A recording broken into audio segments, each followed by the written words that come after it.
নমস্কার সকলকে। স্রোতস্বিনী স্মৃতিকথায় তোমাদের সকলকে স্বাগত। আজ রামনবমী। তোমাদের সবাইকে রামনবমীর অনেক শুভেচ্ছা, ছোটদের আমার ভালোবাসা, বড়দের প্রণাম এবং সকলকে শুভ নববর্ষ। আজ অনেক দিন পর তোমাদের সামনে আমি আসলাম। আমার শেষ ভিডিও 31শে ডিসেম্বর অর্থাৎ 1 জানুয়ারিতে সেটা আমি পোস্ট করেছিলাম। এমনকি কথাও দিয়েছিলাম তোমাদের যে আমি রোজ আমার ডেইলি ব্লগ শেয়ার করব, যখন যেটা করব। বাট কিছু কিছু ক্ষেত্রে আমাদের এটাই হয় যে শারীরিক মানসিক সব দিক থেকে আমরা দুর্বল হয়ে পড়ি। যতই উঠে দাঁড়ানোর চেষ্টা করি না কেন, কিছুতেই সেটা আর হয়ে ওঠে না। তাই এই কদিন আর ভিডিও দিতে পারিনি। তো আজ অনেক দিন পর আবার একটা ছোট্ট ভিডিও নিয়ে তোমাদের সামনে আসলাম, এমনকি মনে ভীষণ জোর নিয়ে। আর আজ যেহেতু রামনবমী, রাম ঠাকুরের উদ্দেশ্যে অগাধ বিশ্বাস নিয়ে একটা নতুন যাত্রা শুরু করছি। জানি না তোমাদের কতটা কি ভালো লাগবে, তবুও চেষ্টা করব। তো এখন আমি অফিস থেকে বেরিয়ে গেছি অলরেডি, কারণ আজ রামনবমী উপলক্ষে পুরো রাস্তা ব্লক থাকবে। সেই কারণে আজ একটু তাড়াতাড়ি বেরোলাম অফিস থেকে। সাধারণত 7:30টায় ছুটি হয় আমাদের, বাট আজকে 6:30টায় বেরিয়েছি। তো কিছু কথা মনে হলো তোমাদের সাথে শেয়ার করি। জানি না কতজন আমার ভিডিওটা তোমরা দেখবে, এটাই আমার ফার্স্ট ব্লগ, তাও পুরো দিনটা নয়। ওই অফিস ছুটি হওয়ার খানিকক্ষণ আগে থেকে শুরু করলাম। ভেবেছিলাম আমার একটা স্পেশাল দিন, সেখান থেকে আমি আমার ব্লগ চ্যানেলটা শুরু করব। বাট ওই যে ভাবতে ভাবতেই আমাদের হয়তো সময়টা চলে যায়, তাই আজ থেকেই শুরু করলাম।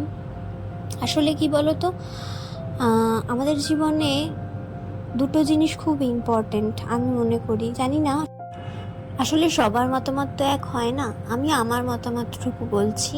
আমার মনে হয় জীবনে টাকা আর শান্তি, মানসিক শান্তি, এই দুটো জিনিস খুব ইম্পর্টেন্ট লাইফে।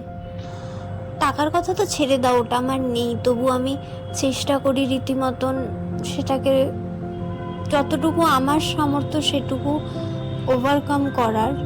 এখনও করে উঠতে পারিনি, জানি না কোনোদিনও পারবো কিনা। তবে সাফল্য তো সবাই পেতে চায়, সেটারই চেষ্টা করে যাচ্ছি। আর বাকি পড়ে রইল শান্তি, যেটা হয়তো ভগবান আমার কপালে লেখেই ভুলে গেছেন উনি লিখতে, তার জন্য আমি ওনাকে দোষারোপ করি না। তবে আমার মনে হয় এই মানসিক শান্তিটি না কোনো মানুষের লাইফে অনেক অনেক বড় রোল প্লে করে। যার মানসিক শান্তি আছে না, সে দুটো পান্তা ভাত খেয়েও অনেক সুখে দিন কাটায়। অ্যাটলিস্ট যে হাসিটা হাসে, হয়তো সেই হাসিতে কষ্ট থাকে, কিন্তু তাও কোথাও না কোথাও একটা শান্তি থাকে, একটা তৃপ্তি থাকে। সারাদিন পরে ক্লান্ত হয়ে বাড়ি ফিরি, বা সারাটা দিনই ওই ক্লান্তি ভাবটা বা ওই মানসিক শান্তিটা না থাকার কারণে সারাক্ষণ একটা ক্লান্তি ভাব, মানসিকভাবে শারীরিকভাবে নিজের চেহারায় সব সময় থাকে। আর তার থেকে বড় কথা, না নিজের কাজটাতে সুখ পাই, না এই জীবনযাপনটাতে। জানি না সেটা আমি কবে খুঁজে পাবো। তো সব কিছু পেরিয়েই আজকে এই ইউটিউবটা ভেবেছিলাম শুরু করব, কিন্তু ওই যে বললাম মানসিক শান্তি, ওটার অভাব বলে আজ হয়তো ভাবছি করব, কাল আর করে উঠতে পারছি না। তো এরকমভাবে চলতে থাকে, জানি এটাই জীবন।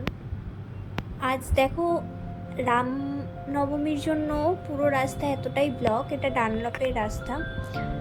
তো এখান থেকে এতটা জ্যাম হয়ে গেছে।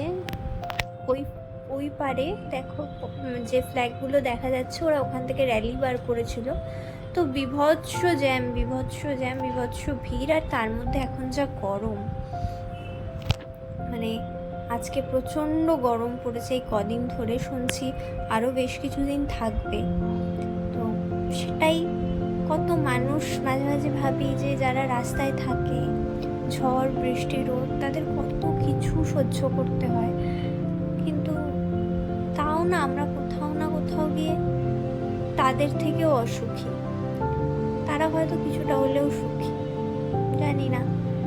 আমি এই সবে বাড়ি ঢুকলাম, তোমরা দেখতেই পাচ্ছ সেই ক্লান্ত চেহারা। প্রতিদিন এমনটাই থাকে, বেরোনোর সময়ও এই ক্লান্তি মুখটা থাকে, আসার সময়ও এই ক্লান্তি মুখটাই থাকে। এটাই চলছে লাইফে। তবে চেষ্টা করবো এবার থেকে তোমাদের সামনে যেটুকু সময় পাবো, যেটুকু চলবো, সেটা তোমাদের কাছে তুলে ধরার। বাট খুব একটা নতুন কিছু আমার জীবনে থাকে না, রোজকার একঘেয়ে জীবন আমার, তো সেটাই তোমাদের সামনে তুলে ধরবো। সবে এসেছি, এবার একটু ঘরের জানলাটা খুলে দেবো, কারণ ঘরটা পুরো একদম গুমোট হয়ে রয়েছে। জানলাটা খুলে দিলাম। এবার স্নান করে আমি চলেও এসেছি। এই গরমে যে স্নান করি বাড়ি এসে, জলটাও এত গরম যে সেটা জলটা সেই গরমের চোটে তৃপ্তিটুকুও পাওয়া যায় না স্নান করে। তো এখন স্নান টান করে একটু রেস্ট নেব, কারণ আবার কালকে থেকে শুরু এই রোজকার ডেলি রুটিন। সকালবেলা ঘুম থেকে উঠে কোনো রকমের ফ্রেশ হয়ে স্নান করে খেয়ে দিয়ে অফিস দৌড়ানো, আবার অফিস থেকে বাড়ি ফেরা, এটাই আমার রোজকার রুটিন। আমি সত্যি জানি না তোমাদের কাছে নতুন কী তুলে ধরবো বা কী তোমরা দেখবে, হয়তো তোমরাও বোর হয়ে যাবে, যেমনটা আমি হয়ে গেছি আমার জীবন নিয়ে। তবু চেষ্টা করি নতুনভাবে কিছু করার। ওই যে বললাম, অর্থ আর শান্তি দুটোই ভীষণভাবে দরকার, ভীষণভাবে। আসলে আমরা প্রত্যেকের জায়গায় দাঁড়িয়ে বিচার করি, তো তাই এক একজনের লাইফের মানে লাইফটা, তার সংজ্ঞাটা এক একজনের কাছে এক এক রকম। তো স্নান আমার শেষ হয়ে গেছে, এখন একটু কিছু খাবো, খেয়ে একটু রেস্ট নেব, এটাই। তো এইসবে জাস্ট শুনলাম, একটু রেস্ট নিই। চলো আজকের ব্লগটা এই অবধি। তো চলো আজকের মতন গুড নাইট, ভালো থেকো, সুস্থ থেকো। আর ব্লগটা ভালো লাগলে একটা like, comment, share and subscribe করে দিও চ্যানেলটা। আর নতুন কোনো ভিডিও আসলে যাতে তোমরা জানতে পারো, চেষ্টা করবো কাল থেকে তোমাদের রেগুলারিটি মেনটেন করে ভিডিও দেওয়ার।